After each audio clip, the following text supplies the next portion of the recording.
每到晚上7点，理发店的感应门就会自动打开，但门口一个人都没有。然而在白天，门却可以正常工作，一旦到了晚上7点，门就会诡异的自动开关，就好像有什么东西要进来一样。即使在众目睽睽之下，依然自动打开，顾客都觉得很不可思议。店主联系了感应门厂家，厂家却说一切正常。店员猜测可能是地板上的头发影响到了传感器。为了验证这一说法，他们抓起一把头发丢在门口，门还真的打开了。但有人不同意这种说法，如果要达到这种效果的话，头发必须要一直在门口掉落才可以。另一个员工猜测可能是对面那个神秘人操控的，他总是蹲在对面台阶上看着理发店，但想想也不对，即使他不在的时候，门也会自动开关。第三个员工认为可能是灯光影响到了传感器，因为他家的招牌灯都是7点开始亮，这个看着最有可能。接着关掉了店内所有灯光，果然门就停止了移动，但没过2分钟又开始自动开关。很明显，所有猜测都是错的。这时顾客说出了另一种可能，因为之前这附近就出过车祸，可能真的有鬼，而且是一个想剪头发的鬼，因为没有钱，所以一直在门口徘徊。店员开玩笑似的对着门口喊道：进来吧，给你免费剪头发。没想到啊，本来正在关闭的门瞬间就打开了，大家都快吓尿了。但凡事要讲科学，我们找来了经验丰富的维修师傅，师傅拆开感应门的控制部件，又是测电流又是测电压，研究了好几个小时都没有找到原因。师傅说一切看起来都是好的，感觉真的有一股神秘的力量在操控着感应门，这还真成了未解之谜。下面这个村子也正在遭受声音的困扰，村子里整天传来敲打钢管的声音，声音每隔2小时出现一次，已经持续了3个月，很多村民都无法睡觉，甚至还报过警，依然没有任何发现。专家分析了声音，发现声音间隔不一样，很明显是有人故意制造的。节目组在村里安装了多个摄像头，还是只能听到声音，却找不到任何奇怪的人。在村里排查了好久，终于确定了声音的大体位置。有个村民说之前也怀疑过这里，但只要上前查看，声音就会停止。工作人员继续在附近排查，这时一位神秘的村民向节目组反映，说他知道声音来源，说是自己丢垃圾时偶然发现的，确定声音就是从那扇窗户里传出来的。那这样好办了，架起摄像机对准窗户，等待声音出现。几分钟后，窗户突然被打开，只见有个人在敲着什么东西，接着就传来了熟悉的敲打声。工作人员赶紧上前询问，敲了半天门也没人回应。第二天节目组继续上门拜访，这次门终于开了，问他为什么要发出声音，他却说自己也是受害者，楼上一直有人穿着高跟鞋在家走路，自己为了反击才发出声音作为警告。节目组询问楼上邻居，邻居却说自己从来不会在家里穿高跟鞋。这就奇怪了，医生认为他患有被害妄想症，以至于出现了幻听，必须要接受心理治疗。经过多次劝说，他终于同意接受治疗。困扰村民3个月的声音终于停止了。这还没完，下面这座空房子又发生了怪事。这座没人住的房子里经常传来说话的声音，还一直出现一些新鲜食物。附近的村民说每天晚上都会出现一个男人，但房子的主人4年前就去世了。那这房子里面到底是谁？节目组决定在门口蹲守。这时一个穿着白色衣服的人走进了房子，工作人员小心翼翼地靠近，只见他拿出了一堆盒饭，接着和照片上的人说话，甚至还喂照片吃饭。喂了一口饭后，他好像感觉到照片上的人对饭菜不满意，他接着说明天带个大鸡腿。工作人员上门询问，他说照片是他哥哥，照片后面还摆着哥哥的骨灰盒。自从哥哥去世后，他就一直和哥哥的照片一起吃饭，一起睡觉。起床后第一件事就是擦照片，给哥哥道别后就回到了自己的家，家里也摆满了哥哥的照片，还一直对着照片说话。妻子也见怪不怪了，原来在他们小时候父母就去世了，哥哥不得不辍学打工，承担起了照顾弟弟们的责任，还说哥哥经常把好吃的让给他们。因为哥哥去世的时候自己没来得及参加葬礼，感觉非常愧疚，久久无法释怀，只想尽量去弥补遗憾，所以才会一直陪着哥哥。好了，我是预备关注我，每天一个迷惑行为大赏。他们在公寓偷偷安装摄像机，正对着窗外的一座坟墓，还真拍到了一个不是人的东西。坟墓是这位爷爷家的祖坟，奇怪的是它周围从不长草，形成了一个奇怪的圆圈，而相邻的坟墓却杂草丛生，这光秃秃的一圈明显要比周围低了很多。即使有人围着坟墓转圈，至少也得走几千次才能达到这种效果。爷爷现在非常不安，因为民间流传着一种说法，坟头寸草不生称为光头坟，不是好兆头，预示着家族衰败后继无人。他现在就想知道为啥会出现这种现象。大家在对面公寓里架起了摄像机，等到傍晚时分，还真拍到了一个什么东西，不停地围着墓碑转圈，正着转完反着转，仔细一看竟然是一只野鸡。难道这光秃秃的一圈就是他走出来的吗？当把这发现告诉爷爷，爷爷显得有点懵，难不成祖先变成野鸡了？大家让他不要迷信，但爷爷只想知道为什么野鸡只围着自己祖先的墓碑转圈。专家说要找到原因，就得按照野鸡的方式转上那么几圈，接着蹲下来模拟野鸡的视角来观察墓碑。转到侧面时，专家恍然大悟，原来这墓碑侧边是镜面的，能清晰地照出自己，这意味着野鸡也可以从墓碑里看到自己。而且据观察，这只雄性野鸡正处发情期，遇到其他雄性野鸡就会变得非常有攻击性。它应该是把墓碑上的自己当成情敌了，想要与情敌死磕到底，所以才会一直围着墓碑旋转，继而造成了周围光秃秃的一圈。他们用胶带把大姐的眼睛遮了起来，接着让大姐做数学题。他们只是想求证一件事，因为这大姐说自己有3只眼，即使遮住双眼，仍然可以看东西。说着就要展示自己的绝技，戴上特制的眼罩开始读报纸，结果还真一字不差地读了下来。而且大姐还上过电视，被多家媒体报道过。难道真的有特异功能？大家决定换一种测试方法，先在角落偷偷画了几个图形，然后让大姐照着画出来。没想到还真难不倒她，众人都叹为观止。大姐表示自己这属于第6感，能感受到周围磁场的细微变化。平时在家都蒙眼打扫卫生，就是为了不断训练第6感。不过呢，凡事要讲科学，毕竟眼罩是大姐自己准备的，说不定里面就有猫腻。于是节目组现场制作了一个眼罩，又用胶带把她双眼遮起来，现在完全看不到任何光线。那先来到计算题吧。计算过程中，大姐表现得很奇怪，她始终侧着身子，不停转头，好像在寻找一个合适的角度。他解释说要用一侧的鼻孔感受数字。这时大家开始怀疑他的真实性，随后想到一个绝对不会作弊的方法，直接把黑色胶带贴在眼睛上，这样就没有任何缝隙了。那么好，测试继续，在距离他3米的位置举起扑克牌，让大姐猜手上拿的是什么。这时大姐突然开始发功，一阵手舞足蹈后，什么都没猜出来。大姐却要求休息片刻，说能量用完了。只见她不停地大口吹气，片刻后就看到胶带被她偷偷吹出来一条缝隙。接着大姐表示可以开始了。为了防止她透过缝隙偷看，记者把扑克又举高了一些。大姐仰着头又是一阵比划，说记者拿的是一张小卡片。随即记者偷偷丢掉扑克，比了个数字3。这下他通过缝隙也没看清楚到底是数字几，随便说了个数字4。知道自己回答错误后，大姐突然说自己头好痛，第6感能量已经耗尽，今天已经看不见任何东西了。随后匆匆离开了现场。这就没啥好说的了，根本就没有什么特异功能，省流，骗子。他只是简单吃个炸酱面。所有人都惊讶地看着他，大家都觉得他有病，因为他往面里加了一大勺白糖，又甜又咸的口感让他流连忘返。大爷还一本正经地表示，炸酱面就应该是甜的才好吃，说加白糖是为了健康，这是什么鬼道理？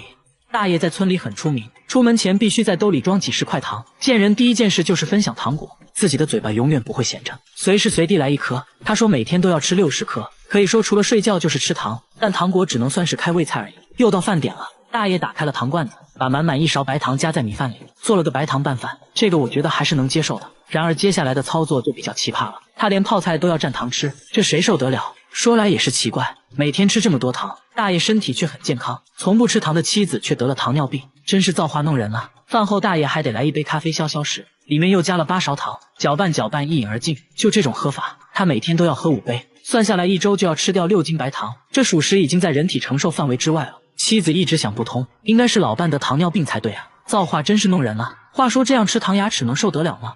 大爷轻蔑一笑，说自己的牙早就掉光了，10年前就用上了假牙，反正不是自己的牙，想怎么吃就怎么吃，嘿嘿。大爷说之所以吃糖都是为了健康，原来30年前他的身体出现了问题，不得不戒掉了烟酒，于是找到了糖果作为替代品。好消息是身体慢慢恢复了健康，坏消息是吃上瘾了。大爷说自己吃了这么多糖，不仅没事反而还更有精神了，尽管已经80岁了，身体却很健康，血糖也查了，心电图也看了，还真没有任何问题，也没有的糖尿病，就是血压有点高。总体看来还是糖果影响的。医生说如果能减少糖的摄入量，身体会更健康。不过这建议大爷并不接受，说自己都80了，活不了几年了，该吃吃该喝喝，自己开心最重要。说完拨块糖放嘴里，潇洒地离开了医院，瓶子就见了底。大叔说每天都要喝3瓶1.5升汽水，已经连续喝了33年。一杯水喝下一大口，紧接着他开始疯狂呕吐，额头也渗出了汗，神情变得恍惚起来，看起来好像是真的。大叔说从4岁开始就不能喝水了，他认为都是因为4岁时做的那场手术，手术的副作用牙齿也被腐蚀坏了。检查发现他的骨密度水平已经相当于70多岁的老人了，有些关节都粘在了一起，情况非常严重。至于他为啥不能喝水，心理医生认为可能是当时手术后服用的药物引起的恶心反应，这种恶心反应被他错误地认为是水导致的，加上心理作用，他就认为自己不能喝水，只要改变错误的观念就好了。几天后节目组回访，发现他把家里的汽水都丢了，现在每天都吃蔬菜，用新鲜果汁代替了汽水。你看33年的习惯都可以改变，所以说改变自己从来不会晚。在这里采蜜要提前带上1只公鸡，给鸡头淋上一点白酒，进行完一场奇怪的仪式才可以进行采蜜。这种蜂蜜1斤就要5000元，吃上几口就会醉得不省人事。然而摄像小哥根本不信，浅尝了几口，他不知道等待他的将是生不如死。在尼泊尔的大山中生活着一个专门采蜜的古龙部落，他们与世隔绝，当地的老人都很长寿，据说就是因为长期吃这种蜂蜜。又到了1年1度的采蜜季节，他们带上要用的绳索就出发了。经过半天的长途跋涉，来到大山深处的悬崖，悬崖上一块硕大的蜂巢吸引了他们的注意。他们到现在还延续着古老的采蜜传统，采蜜前要做个仪式，献祭一只公鸡，以表示对大山的敬畏之心，顺便祈祷平安。仪式完成后，现场制作梯子，把木棍插在用竹子编织的绳索中，再加以固定，就做成了天梯。接着在梯子上浇水，避免采蜜时被烧坏。一切准备妥当，他们来到悬崖顶部放置天梯，采蜜前又点燃了火堆，用烟雾驱赶蜜蜂。这里的蜜蜂体型很大，尽管有烟雾，蜜蜂仍然咄咄逼人。其中一个同伴穿着短裤，在没有任何防护的情况下爬上了天梯，一步步接近蜂巢。他持续用烟雾驱赶着蜜蜂，等蜜蜂跑得差不多了，开始了采蜜环节，用工具切掉蜂巢。蜂巢掉落到下方的竹篮中，等收集到满一竹篮，团队成员就会把竹篮拉上去。他们的配合可以说是天衣无缝，看得出来今天是丰收的一天。现在他们开始过滤杂质，手动挤压蜂巢，经过竹篮的过滤就可以得到纯净蜂蜜。摄像小哥已经迫不及待想要品尝一下。村民说一次不能超过3勺，否则就会产生幻觉。小哥没在意，直接吃了一大块，吃完还忍不住舔手指，说没有什么特别的感觉。村民听到这话微微一笑，完成了采集。他们收起天梯启程回家，临走前还会故意留下几块蜂巢给山里的动物，以此来感谢大山的馈赠。在回去的路上，小哥开始出现幻觉，醉倒在路边，接着还吐了起来。他终于体会到了蜂蜜的威力，随后他突然开始抽搐，紧接着就不省人事了。村民却并不担心，他们已经见怪不怪了。休息片刻后，小哥终于恢复了意识，但还是不能走路，村民也只好背着他。蜂蜜之所以有这种效果，是因为山中有大量的杜鹃花，花粉中含有一种毒素，蜜蜂用这种花粉酿造的蜂蜜也自然含有了这种毒素，所以吃完就会产生幻觉。当地人一般会在蜂蜜中加入特殊的草药来分解毒素，沉淀一段时间后才能正常食用。这种5千1斤的致幻蜂蜜，你敢尝试一下吗？大姐上厕所从来不用纸，必须用纸的话，就要把用完的纸留着，下次继续用。用完的卫生棉也要洗接着用。为了省水，马桶要攒1天，睡觉前才会冲1次。28年来没买过一件衣服，短裤都是30年前趁降价买的，松紧带已经没有弹性了，没关系，用夹子夹上照样穿。袜子都穿到脱丝了，变成了薄薄一层。短袖从小穿到大，上面全是洞。他还说希望再穿个20年。洗发水也是各种免费试用装。洗衣服用洗衣机就太费电了，直接把衣服泡在洗澡水里，洗完澡顺便就把衣服洗了。我觉得这样还是浪费，应该把洗澡水收集起来冲马桶才对嘛。家用电器都是用优惠券兑换的，为了省下每月17元的燃气费，他把家里燃气停了，只要花钱一切免谈。很多人觉得这样省钱完全没必要，你再省也买不起房子啊。人家买了市中心的房子，还还完了贷款，家具全是垃圾箱里捡的，别人丢的瑜伽垫被他捡来当床。然而像他这样节俭的人，却准备请朋友来家里做客，那自然要提前准备了。首先要打扮一下，剪个美美的发型，剪刀还是上学时室友不要的，听说有家店在清仓处理，他决定挥霍一次，看中了一件10块钱的衣服，还想让老板再打个5折，接着掏出了一堆硬币。老板说我这都打5折了，要不送给你吧。那太好了，我先把钱收起来。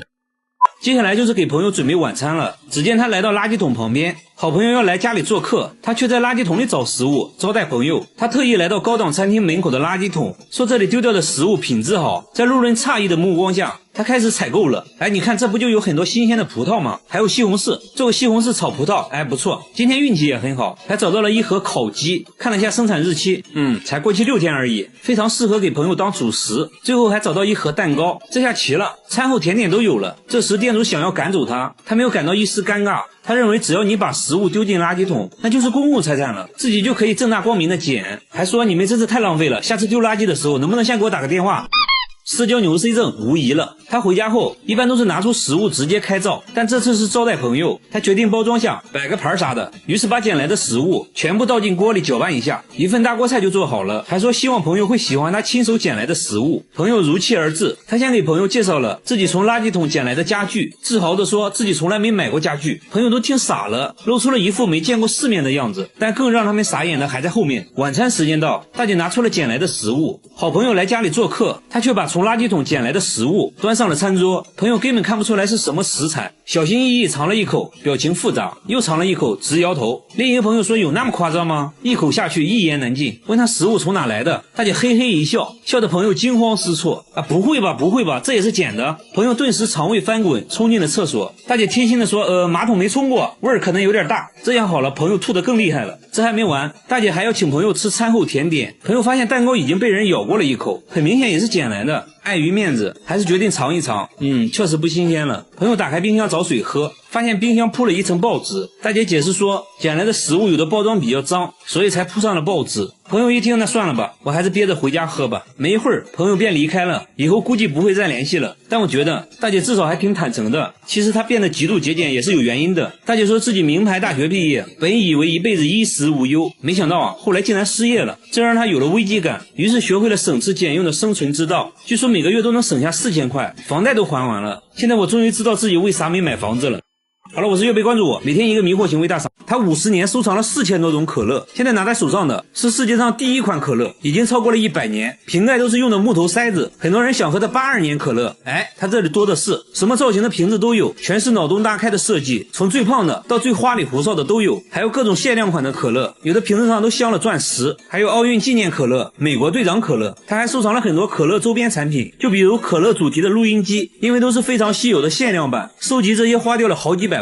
节目组仔细数了数，足足有4000多种。大叔还说会一直收藏下去，要打破世界纪录。然而下面这个大爷的收藏能点燃你的心。大爷在涂口红，但其实这是打火机。他转身又吃起了饼干，其实还是个打火机。他30年收藏了6000只打火机，家里墙纸都是打火机做的，各种你意想不到的打火方式，看着是把锤子，其实是打火机。灯泡也是打火机，牛奶盒都能出火，螃蟹钳子喷火你能信？灭火器都能出火，这就离谱了。包包能打火，高跟鞋也可以，最小的和1元硬币差不多，小是小了点，但照样能打火。最大的就要用2只手抱着，要说是燃气灶我都信。最独特的要数下面这个，火焰可以分叉，这些火机来自全世界各地。这一款就是来自加拿大的牙刷火机，他每周都要挨个清理一次。打火机已经成了他的精神寄托。然而下面这个大叔的收藏也很费钱，他花100万收藏了5000部手机，全是你没见过的，有设计成香蕉玉米的，保龄球也是电话，超人都背着电话来电就会蹦迪，还有来电就会吐丝的蜘蛛侠电话，易拉罐也是电话，连鞋底都能设计成电话，密密麻麻摆满了房间，地板上几乎没有下脚的地方。工作人员数了数，光客厅就有2000部，另一个房子更多，但大多都是智能手机，一共算下来有5000部，并且这些都安装了电话卡，都能正常使用。节目组随即拨打了几个，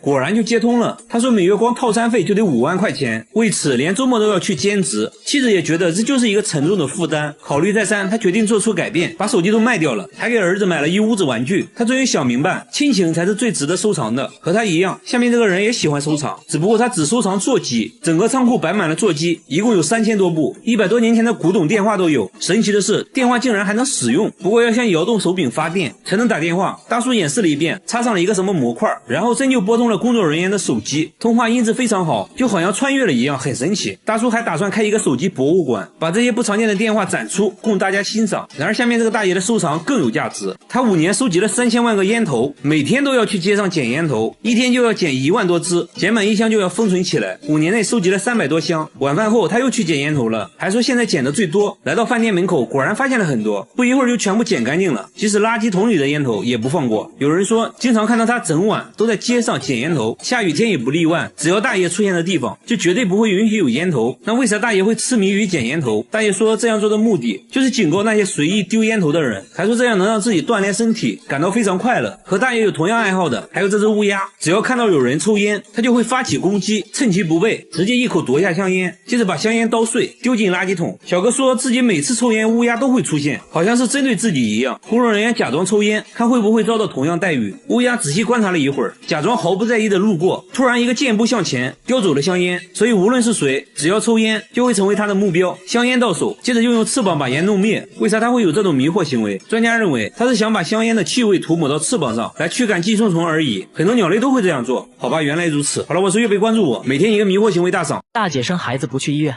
却来到了按摩店，让技师疯狂按压肚子，因为这肚子里的东西实在太怪，怀了3天就要生了，这是怎么回事呢？就在3天前，她因为胃痛来医院，没成想却检测出了婴儿的心跳声，原来她并不是胃痛，而是马上要生了。大姐直接懵掉了，才知道自己早就怀孕了。比大姐还震惊的是她丈夫，由于工作原因，夫妻俩已经分居7个月了，现在你说你怀孕要生了，这要怎么解释呢？丈夫甚至怀疑她外面有人了，不过医生给出了解释，说大姐也是怀胎10月来着，只是她不知道而已。大姐说虽然肚子确实大了一点，她就单纯的以为自己胖了，还特意去做了减肥按摩，就是专门按肚子的那种。就算是这样，那肯定有一些怀孕的症状吧，就比如例假肯定没有了吧。大姐说例假确实一直没来，但自己这方面一直不规律，所以也没在意。不得不说，大姐心是真大。后知后觉的大姐非常自责，只希望孩子能平平安安的。不过意外还是出现了，生产过程中脐带缠住了宝宝的脖子，情况十分危急。好在经过几个小时的手术，最终大姐顺利生产。孩子有个这样的妈，能活下来还真是个奇迹。大叔把西瓜供了起来，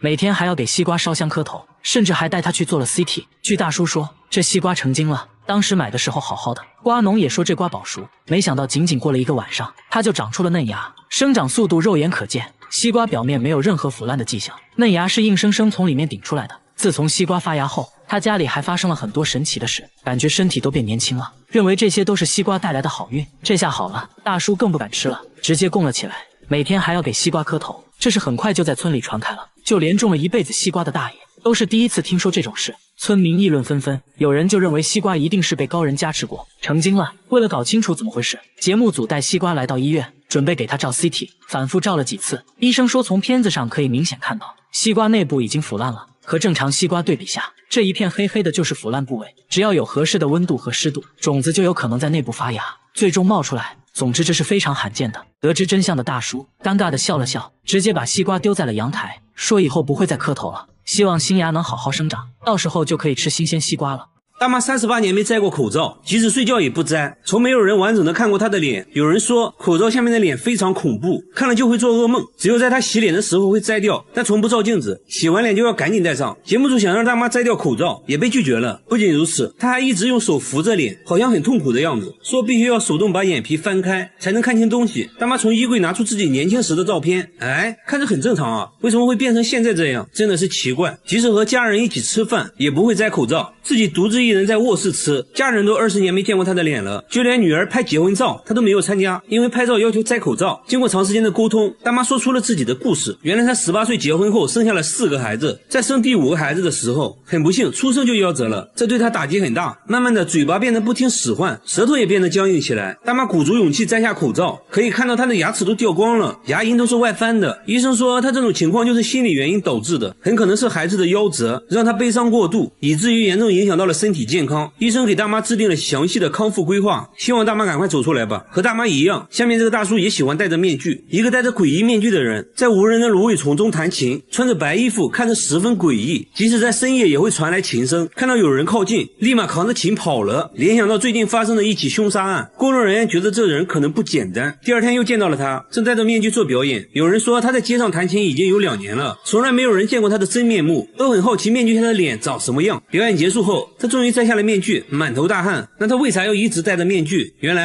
他的梦想是当一名钢琴家，但只要上台表演就会非常恐惧，手脚不停出汗，以至于失误不断。慢慢的，只要有人在，自己就无法弹琴，他不得不放弃了梦想，当起了快递员。偶然的一次，当他戴上面具弹琴时，各种恐惧紧张一下子都不见了。他开始尝试在街上戴面具表演，没想到大家都很喜欢看。他说刚开始很在乎别人的眼光，那现在戴上面具后，他不用在乎别人的感受了，感觉非常自在。节目组建议他摘掉面具表演，他内心还是非常犹豫。第二天下班后，他照常戴着面具表演。表演结束，他突然举起了牌子，上面写了自己一直戴面具的原因。这一刻，他决定摘掉面具，众人纷纷鼓掌支持。他不再紧张，不再恐惧，非常轻松地弹奏了一曲。所以说，直面内心的恐惧才是治疗心理问题的关键。大叔是非常值得我们学习的。他把鞋油涂在脸上，连续10年，每天都要涂1盒。10年来没洗过脸，除了眼睛和嘴巴，脸上都被厚厚的鞋油覆盖。鞋油干裂后，令他疼痛难忍。即使这样，他依旧每天涂抹鞋油，从一天涂抹1次，直到后来的一天涂1盒。边涂还边笑。问他为什么要这样，他就什么都不说，紧张的环顾四周，焦急的等待着什么，又好像在躲避着什么。随后跟着一个女人来到衣服回收箱找衣服，说女人是他姐姐，询问姐姐情况，姐姐却越来越激动，看着不太聪明的样子。晚上他们就随便找个凳子睡觉，此时温度零下4度。节目组想要帮助他，却被拒绝了。节目组带他们来到派出所，想确定一下他们的身份。根据指纹找到了他的家庭信息，节目组决定带他们回家。刚上车，一听说要回家，姐姐立马暴躁的哭了起来，还让节目组赶紧放她走。没办法，只好原路返回。随后姐弟俩坐上地铁，消失在了镜头里。节目组单独去拜访了他家里，父亲说他俩智力有缺陷，经常离家出走，曾经多次阻止也无济于事。为了寻找他们，父亲到处张贴寻人启事，一直没有回音，还以为姐弟俩已经遭遇不测了。节目组想要帮他们团聚，在车站找了好几天，终于找到了姐弟俩。至于为啥不愿意回家，姐姐还是没有说。节目目组给他们提供了一个住的地方。经过长时间的劝说，他决定洗脸了。血油成块的掉落，整整洗了3个小时，终于清洗干净，这样看着正常多了。跟心理医生交流后才知道，之前有人在地铁看到智力缺陷的他，就无缘无故的开始殴打，往他脸上涂血油，还警告他如果不想挨打就要一直涂血油。慢慢的，为了保护自己，他就开始主动往脸上涂血油。这时姐姐也说出了离家出走的真正原因，原来姐弟俩还有一个哥哥，哥哥脾气暴躁，经常对他们拳打脚踢，两人天真的以为只要哥哥看不到他们就不会挨打了，才会不断的离家出走。经过长时间的心理咨询，姐弟俩终于放下心理包袱，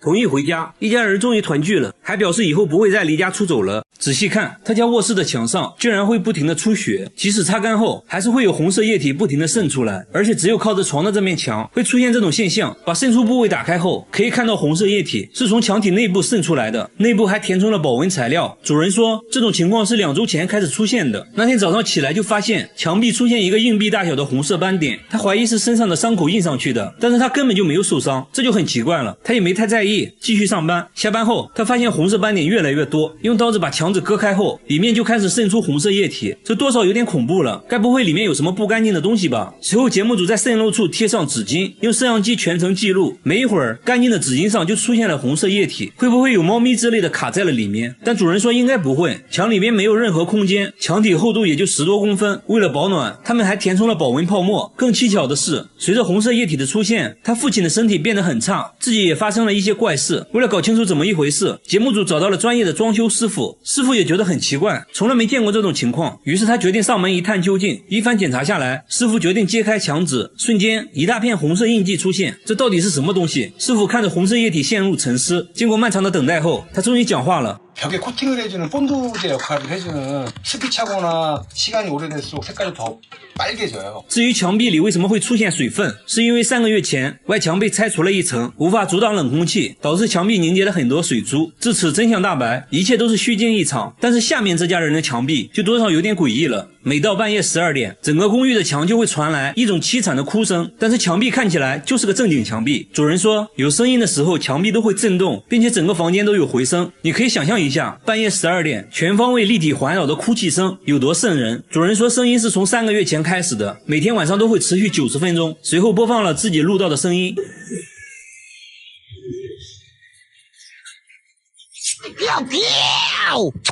听起来又哭又笑的，看起来这只鬼的情绪不是很稳定啊。节目组还询问了公寓其他住户，发现很多人都有同样的困扰，他们也录到了一样的哭泣声，都表示声音是从墙里传来的，而且有声音的时候，燃气管道都会震动。物业也调查过原因，关闭了所有能产生噪音的设备，但最终声音还是没有停止，很多人因此都无法安心睡觉。节目组带着录音找到了专家，随后专家发现了异常，录制的声波和真人声波差异很大，而且录制的音频有一种很规律的循环，所以专家认为声音应该是人为剪辑过的，并且是在录音机上循环播放的，所以是有人故意这样做的。现在问题来了，那到底是谁搞的恶作剧？节目组在公寓不同位置都安装了摄像头，想要找到这个人，接下来就是等待声音的出现。但是一夜过去了，完全没有出现哭泣声，一晚不行那就2晚。节目组在其他楼层安装了更多的摄像头，果然功夫不负有心人，最终还是没有出现声音。其实我觉得已经没必要再调查了，很明显恶作剧的人就在公寓里，至于是哪个就不好说了。过了好多天，小哥又给节目组打来电话，说这些天都没有再出现声音，自己睡得也很好，而且还找到了女朋友。好的，同样遭遇灵异事件的还有下面这位大叔，他每次开车来到这个路口，后备箱就会不受控制的自动打开，就好像有什么东西要上车一样。这不，大哥拉着节目组刚来到这里，后面突然就传来声音，后备箱又自动打开了，即便手动关闭，他还是会当着大家的面自动打开，完全不给面子。但是除了这个路口以外，车子都是正常的，后备箱也不会自动打开，而且其他经过这个路口的车也没有发生这种情况，只有大哥的车会这样。即使在白天，只要经过这里，后备箱就会无缘无故的打开。大哥怀疑这个路口之前出过事故，有一些脏东西看上了自己的车，大哥越说越害怕，于是和节目组约定白天再研究。第二天，工作人员直接钻进了后备箱，拿着摄像机想要记录一下后备箱是如何自动打开的。一切准备就位，大哥开着车就来到这个路口，录像显示后备箱在没有任何外力的作用下又自动打开了，摄像小哥也没有发现任何异常。那现在只能使用排除法了。开车来到路边的汽修店，师傅仔细检查了后备箱的机械锁，也没有发现任何问题。那会不会是这个车型的设计缺陷呢？节节目组又找来了同款车型，开车来到这个路口，一切正常，后备箱没有任何反应。没办法，最后节目组找到了 4S 店，师傅对车辆检查后发现，车辆之前安装了后备箱遥控锁，问题可能就出在遥控锁上。师傅说，如果路口附近的设备频率和你遥控钥匙频率一样的话，等你开车经过，就会出现后备箱被打开的情况。现在要做的就是找到附近具有相同频率的设备，随后发现相同频率的信号就是从路口的商店传出来的，而这个设备正是商店的感应门铃。节目组拿着设备想要测试一下，结果却并不能打开后备箱。原来只有相同的频率也不行，还需要频率的密码和车辆遥控器密码一样才可以。也就是说，这个路口肯定存在一个频率和密码都和车辆遥控器一样的设备，所以每次经过这里，后备箱就会自动被打开。至此真相大白，大哥决定更换遥控器密码，以后就可以安心的经过路口了。好了，我是岳贝，关注我，每天一个迷惑行为大赏。这个大爷30年吃了40万颗糖，这绝对是你见过最爱吃糖的大爷。只见他夹起一片泡菜，两面都蘸上白糖，接着塞进了嘴里，荷包蛋上也要来上满满一勺白糖，就连吃炸酱面他都要加入一包白糖，搅拌搅拌就开始享用美食了。这种神仙吃法震撼周围的人一整年。他见人第一件事就是分享糖果，这是他认为最热情的方式。他嘴里随时随地都含着糖果，一天就要吃60颗糖，口袋里也装满了糖，除了睡觉基本上都在吃糖。又到饭点了，大爷打开糖罐子，把满满一勺白糖加在米饭里，做了个白糖拌饭，这个我觉得还是能接受的，我小时候就是这样吃米饭的。然而接下来的操作就比较奇葩了，他夹起一片泡菜，蘸上一点白糖，接着就送进了嘴里。这还没完，荷包蛋上也要来上满满一勺白糖，这个我就接受不了了。饭后大爷还得来一杯糖水消消食，然后1勺2勺8勺，他一共加了9勺白糖，倒上一点点水，搅拌一下，一饮而尽。就这种喝法，他每天都要喝5杯，算下来1周就要吃掉6斤白糖，还有400块糖果，这属实已经在人体承受范围之外了。这样吃糖牙齿能受得了吗？大爷轻蔑一笑，说开什么玩笑，我没有牙，我10年前就用上假牙了，反正不是自己的牙，想怎么吃就怎么吃，嘿嘿。他是从什么时候开始吃糖的？原来30年前他的身体出现了问题，不得不戒掉了烟酒，于是找到了糖果作为替代品。好消息是他的身体慢慢恢复了健康，坏消息是他得了不吃糖就难受的病。说起来也是搞笑，大爷虽然吃了大量的糖，但得糖尿病的却是他从不吃糖的妻子。大爷每天都会锻炼1小时，他认为自己的身体很好，但是他真的健康吗？节目组带他来到医院，一番检查过后，医生说虽然你暂时没有糖尿病，但是你有高血压，还是建议赶快戒掉糖，这样才能保持健康。最后大爷表示，为了健康自己会尽量少吃糖的。老爷子这种情况算比较好的了，下面这个男人就比较严重了。这个男人从出生就喝可乐，33年滴水未进。只见他打开一瓶1.5升的汽水，不到5秒钟瓶子就见了底。吃饭的时候他先倒上了3碗不同颜色的汽水，这几碗汽水就是他的主食，那一点点米饭只是他的配菜而已。吃一口米饭就要喝1碗汽水，他一天要喝3瓶1.5升的汽水，已经连续喝了33年，瓶子连起来都可以绕操场30多圈，随之而来的就是不断上升的体重。不仅如此，他的牙齿也被汽水腐蚀坏了，还得了关节炎，为此他不得不每天吃药，一把药物塞进嘴里。接着就奇葩了，他竟然用汽水送服，他为什么不喝水呢？他却说听到这种回答，节目组觉得很搞笑，怎么可能呢？每个人都可以喝水啊。为了解答疑惑，他决定现场演示，一口矿泉水下肚，紧接着而且他头上也渗出了汗珠，看起来好像是真的不能喝水。他说只要喝水肚子就会痛，真是奇了怪了。原来他小时候得过一场重病，做完手术后母亲给他准备了很多食物，但他自己什么都吃不下，只能喝一点汽水。从那以后就开始喝汽水了。母亲起初对儿子很心疼，于是放任他不停地喝汽水，没想到最后却沉迷于汽水无法自拔了。接下来按照惯例，他被带到医院做检查，首先确定的是他的牙齿都成了蛀牙，需要尽快治疗。在经过各项检查后，医生说他现在的骨骼年龄已经相当于70多岁的老人了，而且他的关节问题更严重，有些关节已经粘在了一起。医生建议他必须停止喝汽水。至于他为什么喝水就会肚子疼，心理医生认为可能是小时候的手术或者当时服用的药物引起了一些副作用，但更多的还是心理作用。几天后，节目组做了个回访，发现他家里已经看不到汽水的踪迹了。他说自己已经把汽水都扔掉了，现在每天都吃蔬菜，用新鲜果汁代替了汽水，希望可以赶快恢复健康。如果要论对汽水的痴迷程度，下面这个老爷子表示不服。连续20年喝可乐，身体会发生什么变化？大爷一口气就喝完了1.5升的可乐，但他却说自己喝的并不多，然而转身又干完了一瓶可乐。老伴也无法阻止大爷，他每天都要喝6瓶1.5升的可乐，工作时也要随身带着一瓶，工作累了就要打开可乐，随时随地补充能量。到饭点了，自然也少不了可乐，米饭里倒上半碗可乐，搅拌搅拌就做成了一份可乐捞饭，先喝汤后吃饭。你别说，我感觉这样好像还不错的样子。那他这样喝可乐多长时间了？大爷说也没有很长时间，也就20年吧，所以20年内每天6瓶可乐，那瓶子连起来都可以绕操场40多圈了。但是20年前他从未喝过可乐，原来他曾经嗜酒如命，长期酗酒给自己造成了严重伤害，他不得不戒掉酒精，于是用可乐作为替代品。这一喝不要紧，他打开了味觉新世界，彻底爱上了这种味道，即使喝到牙都掉光了也无所谓。老伴试图带他去看牙医，大爷却说你有钱烧的啊，有那钱买可乐不香吗？可乐在手，精神抖擞，根本不用去医院。不过最终还是被节目组带到了医院，首先检查了他的牙齿，医生说大部分牙齿都坏掉了，变得很脆，基本上不能咀嚼食物了。接着进入全面检查，医生表示他患有骨质疏松症，而且大爷已经70多岁了，如果不想开席的话就要停止喝可乐。大爷轻蔑一笑，听完医生的话转身就走了。他还说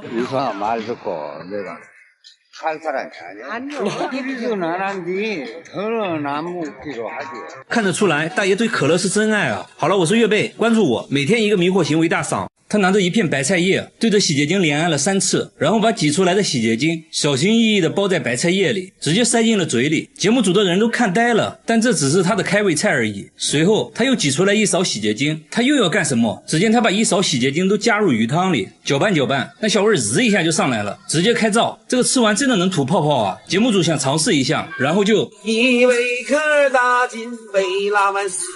所以他为什么要吃洗洁精？奶奶说他不能吃肉之类的高脂肪食物，如果要吃的话就必须先吃洗洁精，清洁一下油脂。我是服了，这都是什么脑血栓想法啊！不过话说回来，吃洗洁精对他的身体真的没伤害吗？洗洁精厂家表示，如果误食洗洁精的话，轻则住院，重则开席，连肖恩都救不了你。这时奶奶缓缓说出一个令人心酸的故事。奶奶年轻的时候工作繁忙，得了胃病，根本没时间去医院，偶然间她不小心吃下了洗洁精，没想到啊竟然缓解了胃部疼痛，于是就开始一直吃洗洁精了。接下来正常流程，她被节目组带到医院做检查，经过一系列的检查后，医生表情凝重，由于长期吃洗洁精，她的肠胃功能已经受到了严重损伤，医生建议必须停止吃洗洁精。奶奶听后表情也凝重起来，那我以后还怎么吃肉啊？医生说可以通过药物来缓解症状。随后奶奶从药店买了药，信誓旦旦的保证说以后不会再吃洗洁精了。2周后，节目组去奶奶家做回访，想看看她身体恢复的怎么样。万万没想到，奶奶真的恢复了吃洗洁精。没办法，节目组又给奶奶进行了一番科普，让她用药代替洗洁精。1个月后，节目组再次回访，这次奶奶露出了笑容，说她现在已经习惯吃药了，不再吃洗洁精了。为了庆祝奶奶戒掉洗洁精，节目组准备了一份炸鸡，现在她可以放心的吃肉了。话说这位奶奶年龄小，不懂事，乱吃也就算了，但是下面这位81岁的奶奶就过分了。81岁的奶奶把眼药膏挤在勺子上，先喝口温水，然后就把眼药膏送进了嘴里，随后又取出假牙，牙槽里也要挤上满满一条，完事再戴起来。奶奶说这种感觉非常 gay， 她是不是对眼药膏有什么误解啊？看了这种奇葩操作后，节目组好奇地问她，你拿眼药膏还会做什么？奶奶说眼药膏嘛，除了不用在眼睛上，哪里都能用啊，比如脖子酸痛了就可以抹上一点，活血化瘀，疏通经脉，而且脚上也可以用，治脚气一绝，今天涂明天好。不仅如此，眼药膏在手，奶奶都不需要唇膏和护手霜，实在是居家旅行必备良药。她这样使用眼药膏已经10年了。节目组问她吃眼药膏是种什么体验，她说入口绵柔，回味甘甜，总结来说就是不好吃。又到饭点了，奶奶把眼药膏挤在假牙上，她说这样的话就可以啃得动骨头，不然连米饭都咬不动。奶奶吃着吃着又开始吃眼药膏了，她孙子的表情可以说明一切。她说眼药膏可以帮助她消化，原来她一直都有肠胃消化方面的问题，也吃过一些健胃消食片，但是有严重的副作用。有一天她突发奇想尝了一下眼药膏，结果感觉非常 gay， 于是就这样一直吃了起来。家人都很担心奶奶的身体健康，都劝她不要再吃眼药膏了，否则只能等吃席了。奶奶却说你们试试嘛，真的管用。最后没办法，奶奶被家人带到医院做检查，一番检查下来，医生明确说道，眼药膏不是万能的，不仅不能帮助她，我们还发现眼药膏引发了食道炎，所以必须停止吃眼药膏。听到这些后，老太太终于决定不会再吃眼药膏了。要说吃眼药膏比较奇葩的话，下面这个奶奶表示不服。70岁的奶奶打开一罐可乐，一口气全部喝掉，然后满意的打个嗝，这是她最享受的时刻。她说可乐是她的灵丹妙药，生病的时候喝可乐，织毛衣的时候腰酸背痛喝可乐，唱歌唱累了也会喝可乐。采访人员说最近一直熬夜剪片子，感觉很累。奶奶却说那赶紧整一瓶可乐呀，困了累了喝可乐嘛。她家里到处都塞满了可乐，像这样的罐装可乐她每天都要喝10罐。40年里她喝了15罐可乐，这相当于一个游泳池的量。她太爱喝可乐了，即使不吃饭也要喝可乐，喝完可乐横扫饥饿，然后满意的打上一个嗝。但是他也是有原则的，那就是只喝常温可乐。他在被子里摸索了一下，就掏出了一罐可乐，说自己喜欢打嗝，只有常温可乐可以使自己打嗝，所以他的可乐从来不放冰箱里。节目组想测试一下，是不是冰可乐真的不会打嗝。奶奶也很配合，一口气干了冰可乐。喝完后，奶奶连连摇头，说这感觉不对。然后奶奶又喝了一罐常温可乐，然后那么她是从什么时候开始喝可乐的？原来40年前，丈夫和2个孩子意外去世，这对她打击很大。在那段痛苦的日子里，是可乐给她的生活带来了一丝安慰。喝了40年的可乐，那么她身体状况还好吗？她被节目组带到医院进行全面检查，医生发现她患有严重的胃溃疡，很多溃疡面都是反复发作。听到诊断结果后，奶奶不禁担忧起来。医生说不用过分担心，只要积极接受治疗，戒掉可乐就会慢慢康复的。最后她和节目组拉钩保证，以后会慢慢戒掉可乐的。那就祝她早日康复吧。好了，我是岳贝，关注我，每天一个迷惑行为大赏。她是吴亦凡最怕见到的女人，因为她最喜欢吃的就是牙签。只见她一根根往嘴里塞牙签，打牌的时候就当成零食吃。到了吃饭的时候，她先摆上了3盒牙签，一口米饭就着一根牙签，吃得津津有味。你以为米饭是主食，其实牙签才是她的主食。该说不说，这牙签能好吃吗？好吃，特别好吃，比柚子香。她每天都要吃3盒牙签，一盒牙签有500根，那么一天就要吃掉1800根牙签，这也太夸张了吧。丈夫也试图阻止她，但她根本不听，你说你的，我吃我的。现在大姐变得越来越离谱，这不吃着饭就把筷子给造了。大姐说筷子比牙签大，吃着有嚼劲，口感也好。丈夫看不下去了，给大姐切了点水果，没想到啊，大姐直接把水果放在了一边，对着托盘口水直流，直接让丈夫把托盘劈了给她吃。我感觉大姐就是被丈夫宠坏了，这玩意儿能吃吗？这个时候绝对不能再惯着她了。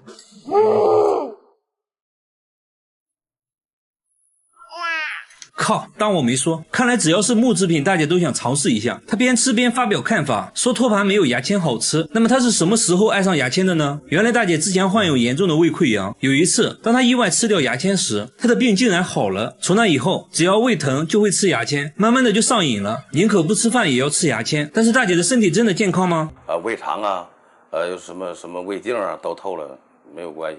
没有问题的，有问题我不让他吃了。大姐无时无刻都在吃，就连床头柜上都放满了她的零食，2盒牙签，一堆一次性筷子，躺在床上吃，逛街也吃。她甚至连扇子都想尝一尝。节目组还贴心的给大姐带来了一些木质碗筷，大姐也不客气，拿起来直接开灶。那味道如何呢？大姐说上面刷油漆了，不好吃。大姐又尝了一下竹帘，也不喜欢。她说竹子有酸味。目前来说最喜欢的就是杨木做的牙签，于是节目组又送给她好几盒杨木牙签。假如真的对身体没有任何伤害的话，开心快乐最重要。不得不说大姐的牙口真好，但是要说牙口好，下面这个男人表示不服。他拿起酒杯嘎嘣一口，直接咬下一块，接着嘎嘣嘎嘣的吃了起来。周围人的表情说明了一切。在丹东一个普通的早晨，妻子在炒菜，丈夫在洗餐前甜点，然而里面全是玻璃碴子。洗干净后上面撒上白糖，他接着就吃了起来。妻子想劝阻，但是无济于事。玻璃碴子能好吃吗？这个嚼一口非常香。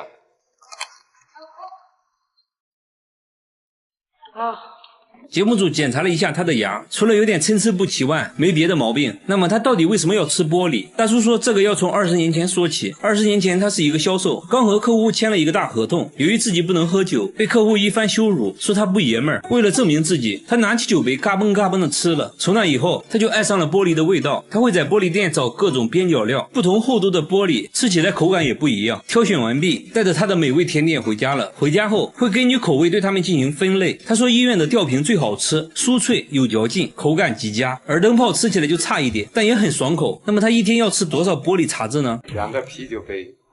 按照节目流程，他被带到了医院做检查，还在医生面前表演吃玻璃。医生也是大为震惊，但是检查结果却显示他很健康。医生也觉得不可思议，最后还是建议不要继续吃了，以后可能会出现梗阻的情况。最后大叔也表示以后就不吃玻璃了，以后改成吃牙签。下面这个大叔看了上面2位之后，连说服了，你们都是铁齿铜牙，我只能吃点软的了。只见他抓起一只泥鳅，不假思索直接吞了下去，一只不过瘾，他接着又吞了一只泥鳅。贝爷见了都直呼内行，他说生吃的味道好极了，秋秋弹弹还能拉丝。随后他把泥鳅都装到了瓶子里，在回家的路上边走边吃，那叫一个幸福。吃饭的时候也要先吃泥鳅开胃，母亲很担心他，但他却并不在意，继续吃着心爱的泥鳅。那他为什么要生吃泥鳅呢？原来大叔曾经有胃炎，为此还做过5次手术。为了疗养身体，他吃了很多的中草药，但是并没有什么效果。然而有一天，桌子上的泥鳅引起了他的注意，他之前在书中看到过泥鳅有缓解胃痛的功效，于是他尝试生吞泥鳅，结果胃痛确实好了不少。于是一发不可收拾。他对于泥鳅的选择也是很苛刻的，他只吃野生的泥鳅，拿着铁锹来到稻田就开始挖泥鳅，不一会儿就挖到了一盆的泥鳅，稍微清洗一下，抓起来就送进了嘴里，那是干净又卫生啊，兄弟们。朋友想做一道泥鳅豆腐汤，他却觉得根本就是浪费时间。高端的食材往往只需要最朴素的烹饪方式，生吃才是最好的。按照节目流程，他被带到了医院做检查，一番检查下来，他的身体状况很好，但是医生还是不建议生吃，因为有感染寄生虫的风险。如果非要吃的话，建议只能中午吃。最后大叔也表示，为了身体健康，以后会尽量少吃的。好了，我是月贝，关注我，每天一个迷惑行为大赏。这只韩国猫咪太奇葩了，只见主人拿出一片泡菜递给小白，小白闻了闻，还是熟悉的味道。然而下面这只母鸡下的蛋就很神奇了。你可能见过双黄蛋或者三黄蛋，但你见过有70多颗蛋黄的鸡蛋吗？这天主人在鸡窝里发现一个蛋，看着就是个正经鸡蛋，就是蛋壳有点软。主人回家就把蛋煮了，结果煮开之后，软软的蛋壳里面竟然出现70多颗透明的小弹珠。难道是母鸡和别的动物打了扑克牌？但主人说他一直被关在笼子里，是个很守妇道的鸡，不可能出去沾花惹草的。为了解开谜团，节目组找到了养鸡场专家，专家说营养不足的情况下会导致母鸡下软蛋。专家还说，因为鸡蛋都是先形成蛋黄，然后再形成蛋壳的，但你这里面的70多颗透明的东西并不是蛋黄，所以不认为这是鸡蛋。2天后母鸡又下了一个蛋，是个有蛋黄的正常鸡蛋，这就很神奇了。为了搞清楚怎么一回事，主人去医院咨询，医生猜测可能是这个玩具不知道被谁丢到了鸡窝里，被主人当成了鸡蛋而已。为了证实这个猜测，节目组请来了玩具方面的专家。是的，一群熊孩子打开盒子，专家们就开始窃窃私语，这不就是那个奇趣蛋吗？专家还说，奇趣蛋里面有弹珠，一捏就会跑出来，和这个不能说是很像，只能说是一模一样。随后主人拿着一颗奇趣蛋研究起来，把蛋剪开后，里面确实有很多弹珠。至此真相大白，一个让全村震惊的怪蛋，竟然只是一个玩具而已，场面一度陷入尴尬。现在还有一个问题就是，那到底是谁把奇趣蛋丢在了鸡笼里？鸡笼在屋顶，屋顶锁着门，栅栏也很高，只有他们夫妻2人才可以进入。老爷子开始给亲戚朋友打电话，都说没有去过屋顶，而且老爷子也没有孙子，没有人玩这种玩具，最终还是成了一宗悬案。真相也许只有这只母鸡知道。相比于这只母鸡，下面这只狗就正常多了。这只狗双腿趴在瑜伽垫上，伸展开后腿，一套标准的瑜伽动作。它竟然会做瑜伽。节目组来采访的时候，还没等节目组开口，小白就准备展示了。一个自律的狗子有多可怕？主人说，在他做家务或者玩手机的时候，小白就会做瑜伽。主人还为小白拍过写真，看着真不错，肤白貌美大长腿。只可惜小白是个公狗。瑜伽教练说，瑜伽里确实有小白做的这个动作，就是抬起胸部，同时保持手臂伸直。那么小白是什么时候开始练瑜伽的呢？主人说是2年前小白背部受伤后就开始这样做了。难道是因为背痛才这样做的吗？主人之前也带小白去看了宠物医生，结果小白身体很健康，平时遛弯那叫一个快，完全没任何毛病。会不会是因为看到主人做瑜伽，然后开始模仿的呢？结果主人却说，为了搞清楚小白为什么会这样，动物行为专家开始观看小白的录像。专家认为，小白刚开始做这个姿势的时候，是为了吸引主人的注意，慢慢的就习惯做这个动作了，没什么大道理，就像有些狗喜欢咬自己尾巴一样。随后瑜伽老师还对小白进行了培训，教给他一些瑜伽动作，小白学的有模有样，好像能听懂人话似的。啥也别说了，赶紧送小白去上学吧，太聪明了。我个人的话还是喜欢土狗多一点，毕竟土狗不用学瑜伽，还会吃屎。好了，我是月贝，关注我，每天一个迷惑行为大赏。它全身没有骨头，把头固定住，甚至可以旋转360度，直接吓傻了围观群众。不仅如此，手腕也可以360度转动，手指都能做出反人类的动作。2只手合在一起，很轻松的就能把手背掰到后面。工作人员尝试了一下，差点没骨折。它连脚后跟都能翻转到前面，离远了看，差点分不清前后。高难度的瑜伽动作也不在话下，身体极度扭曲，即使连专业的瑜伽教练看到，都被吓了一跳。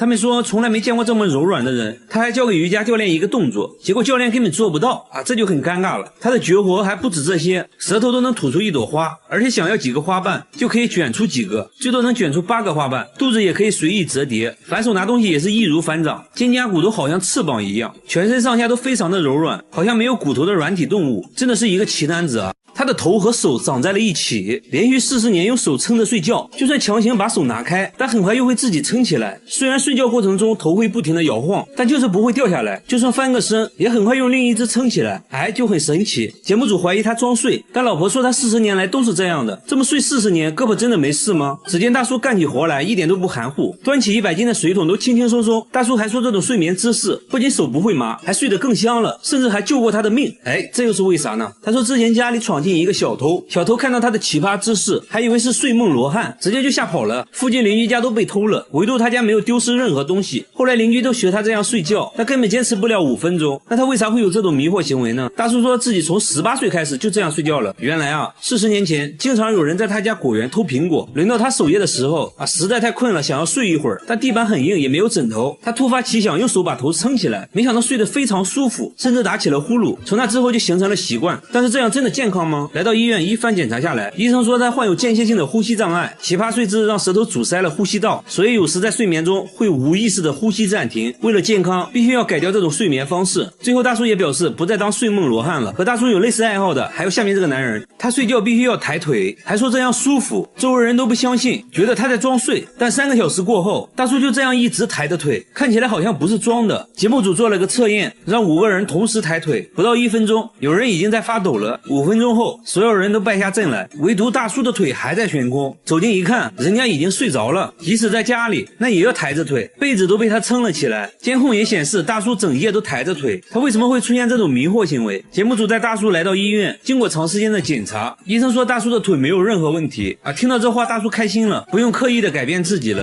半夜去厕所，马桶里总会出现没有冲的尿，但主人每次上完厕所都会随手冲马桶，而且家里就他一个人，这就很诡异了。房子呢还是租的，才住进来半年而已，当时的租金还很便宜，这家里真的有别的东西。主人现在怕得很，半夜都不敢上厕所，只能憋到天亮。天亮后来到厕所，又出现了没有冲的尿，看尿的颜色，这东西啊还有点上火。主人决定豁出去了，在厕所安装了监控，终于找到了罪魁祸首，竟然是他家的猫。猫难道会上厕所？主人说等他上厕所你就知道了。等了好久，猫咪都没有要上厕所的意思，倒是主人来了尿意，刚来到厕所，猫咪就跟了过来，直接跳上了马桶，像人一样蹲在那里开始释放，表情十分严肃。主人还说自己从来没有训练过它，那它为啥会在马桶上厕所？专家说猫喜欢模仿主人的行为，如果你们关系很好，猫会表现得像人一样，以此来得到更多喜爱，这样一来就说得通了。小猫就是主人收养的流浪猫，之前主人上厕所，猫就会蹲在厕所里仔细观察，现在呢，如果厕所门关了，猫还会叫个不停。为了方便它上厕所，主人决定以后就不关厕所门了，如果它能冲马桶的话就更好了。无独有偶，下面这件灵异事件也和猫有关。这个健身器材会自己运动，周围没有人，也没有一丝风，它却持续摆动了30分钟，仿佛有人在上面锻炼一样。旁边还经常出现一只黑猫，黑猫死死地盯着健身器材，器材一动，黑猫就叫，看起来非常瘆人。诡异的现象一直持续到清晨，虽然漫步机已经停止了摆动，但手臂健身器又开始自己转圈，周围依旧没人，也没风。工作人员壮着胆子来到旁边，突然就感到一阵寒意袭来，健身器依然我行我素，转个不停。很明显啊，这鬼不怕生。有个工作人员不信邪，直接站上器材运动起来，一切都很正常。等他下来后，器材竟然持续摆动了1小时，难道一切都是因为惯性的原因？之前的小姐姐半信半疑的站上器材，运动起来真的好丝滑。节目组又把手臂健身器做了个对比，用相同力气转动健身器，这个问题器材比其他的整整多转了半个小时。这时公园的管理员大爷来了，说这有什么大惊小怪的，这是前几天新安装的，涂抹了过量的润滑油，所以比较丝滑，只要轻轻一晃就可以持续摆动很久，并不是什么超自然现象。健身器材很可能就是这只黑猫晃动的，这个问题算是解决了。然而下面这家发生的事就多少有点诡异了，他在墙上不能挂任何小孩的照片，只要一挂上就会被墙壁震掉，就好像里面有人在敲墙，每过5分钟墙里还会发出奇怪的声音，小孩每天都会被吓哭。最近还变得越来越离谱，不仅墙会响，地板也开始震动，尤其到了晚上声音更夸张，弄得一家人都无法睡觉，甚至到了只有吃药才能睡觉的地步。主人说已经有3年没能好好睡觉了，他们把家里能发出声音的设备都拆了，声音依然没有停止。奇怪的是邻居家却从来没有听过这种声音，邻居怀疑会不会墙里藏了什么东西，工作人员趴在墙上等待声音出现。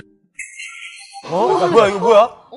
声音远比想象的大。节目组猜测会不会是建筑工地的声音，但他家附近并没有施工现场，锅炉和水箱也检查过，没有任何问题。就在这时，专家发现楼下的水表管道有问题，一旦过水，水管就会震动。专家关闭了水管，果然声音都没再出现。接着再次打开水管，声音再次出现。专家解释说，声音就是水压造成的，水压冲击使得管道震动，然后又引起了墙壁震动，进而产生了声音。随后改装了管道，一切恢复了正常。好了，我是岳贝，关注我，每天一个迷惑行为大赏。这是一棵会生钱的树，每天都能在树下找到一枚硬币。这些就是最近收集到的硬币，很奇怪，都是50的。店主说2个月前打扫卫生时，在店门口的树下意外发现的，之后每天都会出现一枚硬币，他也不敢用，只是把硬币收集起来。对于这种现象，有人说柿子树果实累累，象征着家族兴旺，可能是有人对着树许愿丢的硬币。这种说法还是挺靠谱的，毕竟我们这边也有许愿丢硬币的做法。奇怪的是，附近其他柿子树下面却找不到任何硬币，只有他店门口的树会这样，这就有点诡异了。店主很焦虑，这是有人在对自己下蛊施法吗？节目组安装了摄像头，想要找到丢硬币的人。经过漫长的等待，一位可疑的大妈出现了，她不经意地路过柿子树，随手朝树下丢了一个东西。节目组迅速出击，面对质疑，她却说什么硬币不硬币的，我丢的是一片树叶。原来大妈喜欢闻树叶的味道，时间一长，树叶的味道就淡了，自己就随手丢了而已。看起来好像真的不是这位大妈。节目组决定继续观察，一直到深夜都没有出现可疑人物。第二天早上7点起床到树下一看，再次发现了硬币。节目组赶紧调监控，发现了一个行为可疑的大妈。她在早上5点的时候有目的的朝树下丢了一个东西，随后匆匆离开。店主看到这一幕讲话了，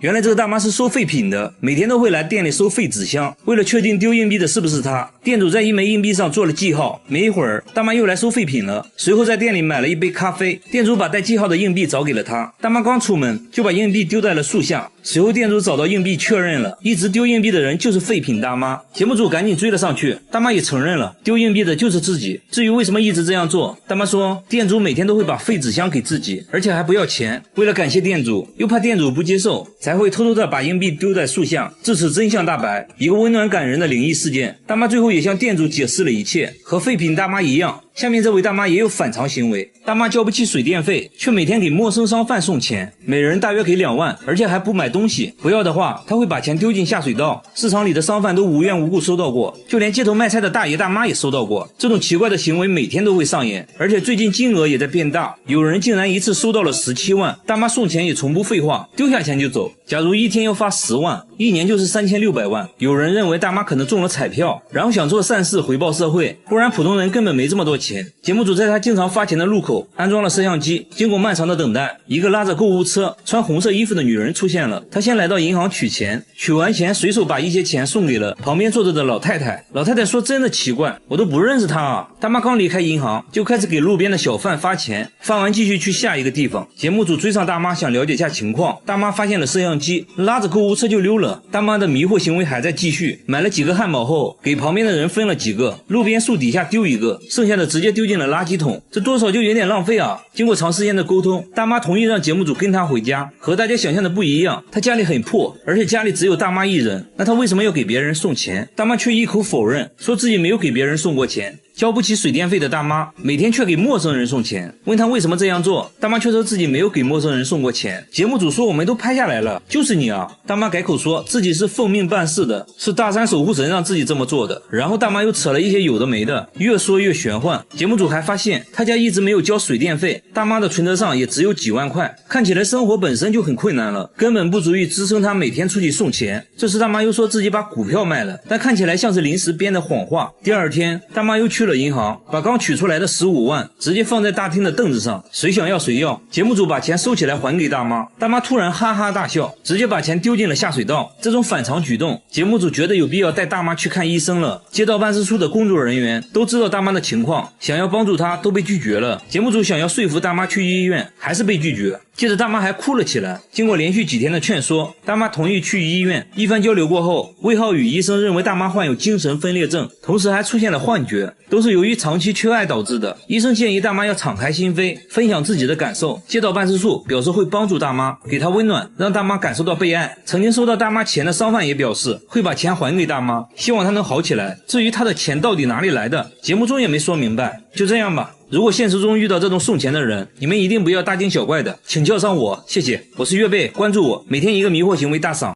大姐上厕所从来不用纸，必须用纸的话，就要把用完的纸留着，下次继续用。用完的卫生棉也要洗接着用。为了省水，马桶要攒1天，睡觉前才会冲1次。28年来没买过一件衣服，短裤都是30年前趁降价买的，松紧带已经没有弹性了，没关系，用夹子夹上照样穿。袜子都穿到脱丝了，变成了薄薄一层。短袖从小穿到大，上面全是洞。他还说希望再穿个20年。洗发水也是各种免费试用装。洗衣服用洗衣机就太费电了，直接把衣服泡在洗澡水里，洗完澡顺便就把衣服洗了。我觉得这样还是浪费，应该把洗澡水收集起来冲马桶才对嘛。家用电器都是用优惠券兑换的，为了省下每月17元的燃气费，他把家里燃气停了，只要花钱一切免谈。很多人觉得这样省钱完全没必要，你再省也买不起房子啊。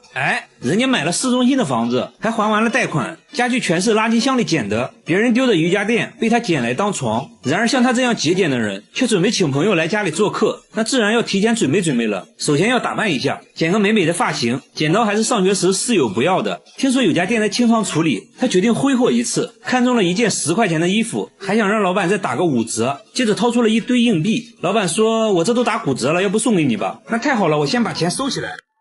接下来就是给朋友准备晚餐了。只见他来到垃圾桶旁边，好朋友要来家里做客，他却在垃圾桶里找食物招待朋友。他特意来到高档餐厅门口的垃圾桶，说这里丢掉的食物品质好。在路人诧异的目光下，他开始采购了。你看这不就有很多新鲜的葡萄吗？还有西红柿，做个西红柿炒葡萄，不错。今天运气也很好，还找到了一盒烤鸡，看了一下生产日期，才过期6天而已，非常适合给朋友当主食。最后还找到一盒蛋糕，这下齐了，餐后甜点都有了。这时店主想要赶走他没有感到一丝尴尬。他认为只要你把食物丢进垃圾桶，那就是公共财产了，自己就可以正大光明的捡。还说你们真是太浪费了，下次丢垃圾的时候能不能先给我打个电话。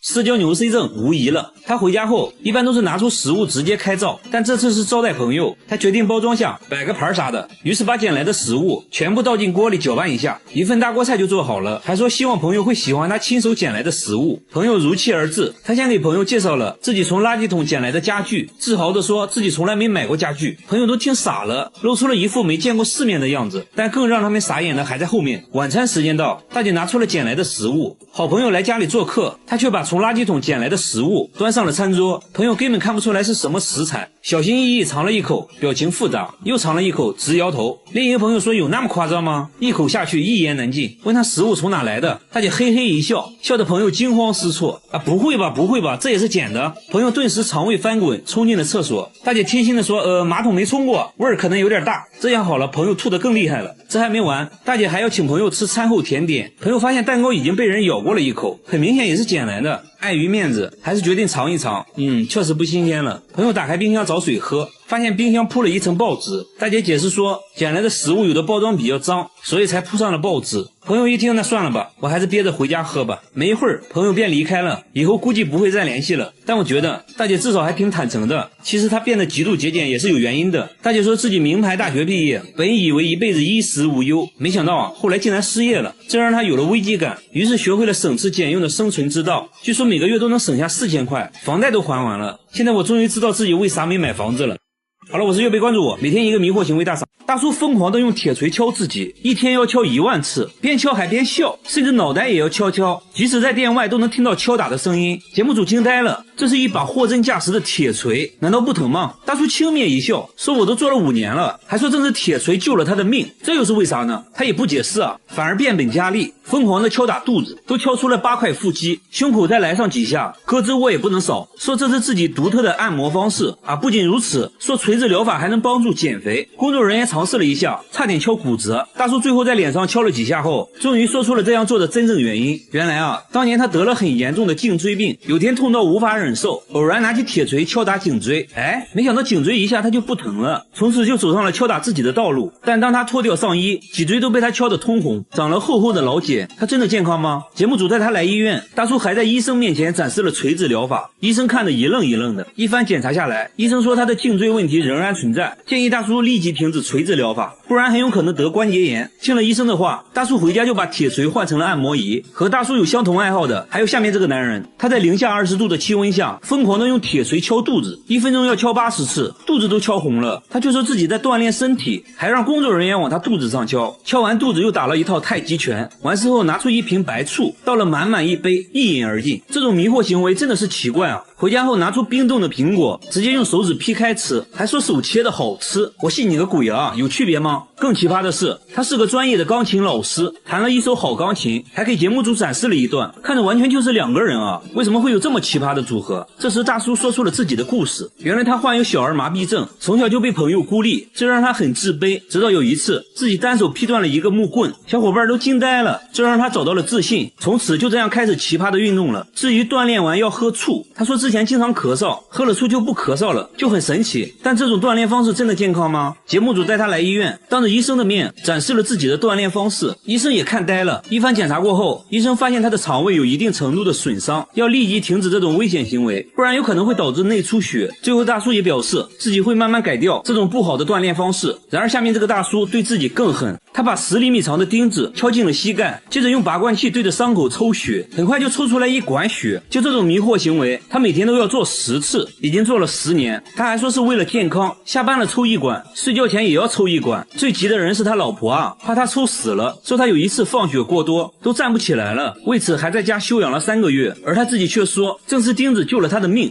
他到底经历了什么？再后来，他做的越来越极端，甚至往头上钉钉子，这也导致他大量脱发。他却说感觉自己年轻了20岁，还认为是放血带来的，真的奇怪。原来大叔患有严重的抑郁症，吃过很多的药。再后来呢，他认为自己体内有药物残留，认为自己的血不干净，才想着用拔罐器抽血。经过一番劝说，他同意去医院检查。医生看到都震惊了，说他的想法和方式完全是错的。不仅如此，如果钉子损伤了神经，都有可能导致瘫痪。最关键的，他根本就没有病，身体没病的话，那80%就是心理问题了。精神科医生对他进行了心理测试，医生说他把心理问题当成了身体问题，错误的通过放血来自救，还试图让这种行为合理化。在医生的建议下，他终于意识到了自己的危险行为，回家后就把拔罐器都砸碎了，生活步入了正轨。好了，我是岳飞，关注我，每天一个迷惑行为大赏。他家客厅成了墓地，每天早上都会出现上万只死掉的蜜蜂，蜜蜂尸体能装满3个垃圾桶。然而更多的蜜蜂还在源源不断的涌进来就算把纱窗打开，蜜蜂也不走，好像屋里有什么东西吸引着它。主人也是惨啊，被蜜蜂围攻，蛰得满头大包一到晚上更夸张，整个天花板都会震动，还会传出一种怪声没办法，晚上只能睡在卧室的帐篷里。然而邻居家并没有出现这种情况，附近呢也没有养蜂场，那他们是从哪里来的？为什么偏偏选择他家？他家是有什么东西在吸引蜜蜂吗？真的奇怪啊。第二天，节目组再次上门，主人说今天死掉的蜜蜂很少，工作人员敲了敲天花板，里面也没有发出嗡嗡的声音，难道是一夜之间都死了？节目组用热像仪也没有检测到任何温度，决定打开天花板看看到底什么情况。找来了专业养蜂人，一打开就发现一个硕大的蜂巢，蜜蜂也都活着，还发现客厅出现的蜜蜂都是通过电线孔钻出来的。原来当蜂巢内部温度过高时，蜜蜂会扇动翅膀来通风，就会出现嗡嗡的声音。之所以现在蜜蜂安静下来，是因为天气降温了，它们一年只能生产出1个蜂巢，现在有6个蜂巢，说明它们已经在天花板生活6年了。那没什么好说的，直接给蜜蜂搬家，最后还收获了17公斤的蜂蜜。主人说这就算6年的房租费了。然而下面村庄发生了更离奇的事，每到凌晨1点，整个村子就会传来龙的叫声。村长说声音是从半年前开始的，每到凌晨1点就会准时响起，一直持续到早晨不戴耳塞根本没法睡觉，很多人受不了都搬走了。有村民认为是之前开山采石动了龙脉，而节目组却认为是锅炉的声音，但村长说自己早就检查过了，锅炉一切正常。节目组继续寻找声音来源，这时一个类似的声音传来，来到屋内才发现是缝纫机的声音，但声音非常小。缝纫机表示这个锅我不背，那难道是管道施工惹的祸？但施工队表示从来不会在凌晨施工。一时间关于声音的说法越来越多，听起来也越来越灵异。又来到了凌晨，节目组全体动员，在村中各个角落寻找声音来源，还安装了声纳设备来监控。不一会儿，声音准时响起，大家都指向了同一个地方，正是锅炉所在的位置。声纳设备也检测出声音就来自村长家的锅炉。这就很尴尬了，村长还是不肯相信，明明自己检查过的。锅炉售后人员排查了半天，终于找到了问题所在，锅炉上一个电磁阀产生了滑动，导致了这种不寻常的声音。维修完毕，村民终于可以睡个好觉了。同样在凌晨出现诡异声音的还有下面这个公寓，每到凌晨4点，整个公寓就会传来敲门声，有时候是玻璃球掉地上的声音，声音是从5年前开始的，每天持续4个小时，声音出现时整个房间都有回声，墙壁都会震动，很多人都无法安心睡觉，出现了不同程度的神经衰弱，有人干脆在外面租房住。物业也调查过原因，关闭了所有能产生噪音的设备，但最终声音还是没有停止，现在反而变本加厉，什么奇怪的声音都会出现。节目组在公寓不同位置都安装了摄像头，又来到凌晨4点，敲门声再次响起，1小时过后又变成了玻璃球滚动的声音，声音竟然高达90分贝。要知道啊，地铁站声音也才81分贝。工作人员发现用铁锤摩擦瓷砖产生的声音和玻璃球掉落的声音很像，怀疑是有人故意这样做的。节目组在其他楼层安装了更多的摄像头，想找到这个人。接下来就是等待声音的出现，但是1晚过去了，完全没有出现任何声音，连续几天声音都没再出现。其实已经没必要再调查了，很明显了，恶作剧的人就在公寓里，至于是谁就不好说了。1个月后，节目组做了个回访，物业表示自从节目组采访过后，声音就没再出现过，这下都能安心睡觉了。好了，我是岳飞，关注我，每天一个迷惑行为大赏。大叔每天咬着一双筷子睡觉，还要在枕边准备一双臭袜子，不这样做的话就会遭到邻居投诉，因为每到深夜，这座公寓就会传来怪异的声音，听起来像青蛙在叫，又像是什么东西在楼梯上跳，这让公寓住户都苦不堪言。大家循声来到一位住户家里，只见声音越来越大，打开灯后看到了让人哭笑不得的一幕，这声音原来是大叔在磨牙，磨的那叫一个响，嘴角还不停抽搐。大叔说自己磨牙已经20年了，牙都磨掉了半颗，以至于现在都无法咀嚼食物。妻子因为受不了这事，跟他离了婚。看着自己磨牙的录像，大叔表情凝重，没想到自己磨得那么深，磨得那么认真。朋友们也尝试帮他解决，等他磨牙的时候，脱掉袜子塞他嘴里，还会让他叼着一双筷子入睡，但都无济于事，磨牙反而越来越严重。也去过很多医院，结果把一个房间的嗜睡症患者都整失眠了。大叔也觉得很不好意思，大家又带他来到大医院，医生都说从没见过这么严重的磨牙患者，牙神经都快暴露出来了。随后检测他磨牙时的各项身体机能，医生发现在他睡觉时，舌头滚动阻塞了呼吸道，所以他只能张嘴呼吸，这应该就是他磨牙的原因。最后经过治疗，大叔总算是改掉了磨牙的习惯。大妈来买香蕉，商贩却觉得他有病，只见他拿香蕉在裤子上蹭2下，直接带皮一起吃，这把商贩看得目瞪口呆，问他为啥要吃香蕉皮，他也不解释，觉得香蕉皮不过瘾，直接吃起了生板栗，看样子味道也不错，2口就能吃下一个。卖了这么多年水果，商贩哪见过这个，直接送给他了一些。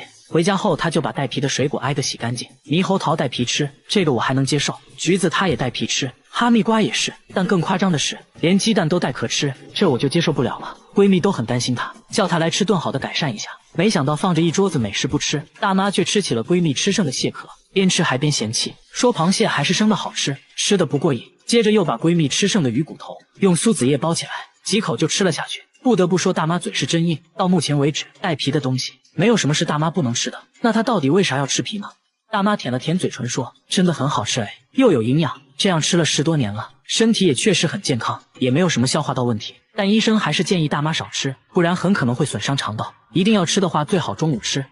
大妈在门上装了4把锁，还把电饭锅放在衣橱里，这么安全的家她却不住，整天推着婴儿车睡在公共厕所，婴儿车被严严实实包了起来，里面还时不时发出怪声。关键这大妈也没孩子，问她里面是什么，大妈一句话没说，转身快速离开了。等再次遇到她，大妈正在吃猫罐头，还往婴儿车里放了一点，突然里面就伸出一只毛茸茸的小手，这才看清楚，原来里面还有一只猫。夜幕降临，大妈就来到公共厕所准备睡觉。为啥有家不回，天天露宿街头呢？沟通了好长时间，大妈终于讲话了，说就算在外面冻死也不敢回去，家里那个怪东西一直跟着她，还一直偷自己的东西，家里到底有什么让她如此恐惧呢？大家提议跟她一起回家看看，毕竟人多势众。大妈同意了。来到门口，大家就隐隐感觉家里确实不简单。大门被她装了4把锁，挨个打开一看，里面还有一扇防盗门，上面还有2把锁。刚进来，大妈就赶紧用柜子挡住了门，屋里窗帘紧闭，没有一丝光亮。她甚至把电饭煲放在了衣橱里，说是怕有人偷，但真的有小偷吗？在大妈的同意下，大家安装了摄像机，看能不能抓到她说的那个怪东西。一夜过去了，没发现小偷，却发现了大妈的反常行为，整夜不睡觉，在屋里来回走动，还时不时跪在地上做着奇怪的动作。白天大家问她为啥不睡觉，她指了指天花板，说那个怪东西就躲在天花板上，整夜嘲笑她。听到这里，大家就知道怎么回事了，8成又是心理问题。在当地相关机构的帮助下，大家说服她接受治疗。一番交流下来，医生说大妈患有精神分裂症和妄想症，会时不时出现幻听，应该是由于父母过世对她打击过大导致的，只要治疗得当，还是能好起来的。最后大妈也意识到了自己的问题，说会好好配合治疗，几个月后再见到她，精神面貌已远超过去，成为了一个正常人。大叔天天擦玻璃，却怎么都擦不干净，也不是爱干净，是因为最近换了窗户后，玻璃上就凭空出现了一个奇怪纹路，纹路非常清晰，看着就像一个巨大的指纹，怎么擦都擦不掉。即使换了窗户，这指纹仍会重新出现，因为大叔的房子在深山里，难不成真的有什么不明生物偷偷留下的吗？装个监控看看吧。一夜过去了，怪物没出现，却出现了更怪的事，指纹凭空消失了。大叔却并不惊讶，说之前也发生过这种情况，只要是晴天，指纹就会消失，反之阴天指纹就会很明显。大叔说再等等吧。来到傍晚，这指纹果然准时出现，有人怀疑是傍晚室内外温差变大，从而在玻璃上出现的冷凝现象，但这东西根本擦不掉，而且只出现在这一块窗户上，所以不可能是冷凝现象。那现在怎么办呢？大家去找卖家咨询，卖家说了一些有的没的，一副不耐烦的表情，最后说可能是厂家用吸盘搬运玻璃中留下的痕迹。大家又来到玻璃厂家，果然就看到了这种搬运玻璃的专用吸盘，吸盘也确实会在玻璃上留下痕迹，但这种痕迹是能擦掉的，跟大叔家的根本不一样。就在大家一筹莫展之际，瑕疵品玻璃的存放方式引起了大家的注意，上面出现的纹路和家里指纹不能说是很像，只能说是一模一样。厂长解释说，刚生产出来的玻璃很热，需要在下面垫上一层厚厚的油纸，大家隐隐感觉这层油纸可能就是谜团的关键，带着油纸找到专家，专家分析半天，又说了一大堆我听不懂的。总之结论就是，玻璃上的纹路还真是油纸印上去的。刚开始纹路还是能擦掉的，但一些瑕疵品玻璃在露天环境中存放时间一长，这纹路就会深深印在玻璃上，是很难擦掉的。工厂为了利益最大化，会把这种超大的瑕疵品玻璃做成小一点的窗户玻璃。恰巧大叔买的窗户玻璃就是用这种瑕疵品做的，于是就出现了这种怪现象。至于这纹路在晴天时消失，是由于温度升高导致的。知道了怎么回事，这下不用再换玻璃了。他给自家小香猪带上计步器，又装了个节食背带，准备给猪减肥。这只小香猪几个月就长到了180斤，两个男人都抱不起来，肚子都快碰到地板了，还长出了3下巴。本来是个迷你猪，结果现在一对比，主人变得很迷你。有次主人想要抱一下，就闪到了腰，实在没办法了，主人带他来到废品站，用这里的臂棒来称重，整整180斤。这还是迷你小香猪吗？不是说好的长不大吗？想到当时卖家承诺的假一赔10，主人联系卖家售后，卖家表示可以赔10倍。首先把货退回来，我们重新给你发10只小猪仔。主人一想，不对啊，我这不就成养猪的了吗？毕竟养了这么长时间，都有感情了。主人决定给他减肥，带上计步器，一块行走的五花肉上线了。刚走了2步，他就躺下了。本以为他至少能走30分钟，结果他要休息30分钟。看来运动不适合，只能让他少吃点了，用食物引诱他运动。结果主人却累瘦了。最后主人想到了一个绝招，给他制作了一个节食背带，前面吊上一根他最爱的胡萝卜。你别说，效果不错，他走路积极多了。几天后再次上秤，减肥效果十分显著，整整减掉了半斤，而且很可能是上秤前那坨便便的重量。用仪器一测，他的体脂率超过了85%。医生擦了擦口水，说这种猪吃起来很香，而不是这猪是很难减肥成功的。但主人并没有放弃，表示会一直陪他减肥，希望他能变回迷你猪。大妈用胶带把天花板的灯都封了起来，又在客厅放了4台空气净化器，24小时开着，说是为了保命。因为他家天花板一直飘来一股恶臭，闻着像腐尸的味道，把天花板上的孔洞封死后，臭味反而越来越大，连厨房上面也传来了恶臭。不过最臭的还要数卧室，一开门恶臭扑鼻而来。丈夫对于这种气味表示还好，因为他有鼻炎闻不到，但这可苦了大妈了，经常被熏得睡不着，不得已装上了4台净化器，但并没什么效果。天一亮他就出门，家里一刻都待不下去。为了搞清楚怎么一回事，专家用设备分别检测了天花板和厨房，数值都很正常。随后来到卧室，瞬间数值爆表，越靠近化妆台数值越大。化妆台上的一个小盒子引起了专家的注意。大妈说这是保湿霜，已经很久没用过了。拧开盖子，一股恶臭袭来，差点把专家送走。用仪器测了一下，数值超过了34。要知道下水道的气味也才20左右。仔细一看，原来这保湿霜早就过期变质了。家里的恶臭就是从保湿霜里飘出来的，因为一直开着卧室的窗户，臭味就被吹得满屋都是，让他误以为是天花板上传来的。大妈只是在家种了一个盆栽，却引得植物专家纷纷上门参观，只因这盆栽实在不一般，一夜就能长高20厘米，10多天就长到了3米。大家架起摄像机对着植物顶端，一夜过去了，植物肉眼可见的疯狂生长。据大妈介绍，这盆栽大有来头，前段时间她做了个手术，出院后就遇到了一个怪和尚，什么都没说，就把这植物送给了她。说来也是奇怪，自从这植物来到家里，大妈身体也在一天天好转。大妈觉得这一切都是盆栽带来的，认为她肯定是被高僧加持过。从那时起，大妈每天精心照料，浇水都用山泉水。刚开始她只是冒了一个小尖尖，没想到10多天竟然疯长到了3米。她现在就想知道这东西到底是啥。专家看到这景象也觉得不可思议，因为当地环境不利于它生长，长成这么高非常罕见，说这是一种墨西哥植物，名叫龙舌兰。这根长长的就是它的花茎，最终可能会在顶端开花。据说每30年才会开一次，而且环境要非常适合。但韩国的冬天太冷了，可能无法等到开花的那一刻。最后专家还说了一个残酷真相，龙舌兰一生只开一次，那就是一旦开花，也就意味着它的生命到头了。大妈显得很伤感，专家说可以采集到种子进行播种繁殖。大妈又恢复了笑容。1个月后，令人意想不到的是，龙舌兰真就开花了，艳丽的黄色花朵看起来好像一把火炬，上面还泛着光，蜜蜂都被吸引来了，最终高度也达到了3.6米。全村男女老少齐聚一堂，都想来沾沾好运。据说龙舌兰开花就能实现愿望，众人纷纷点赞许愿。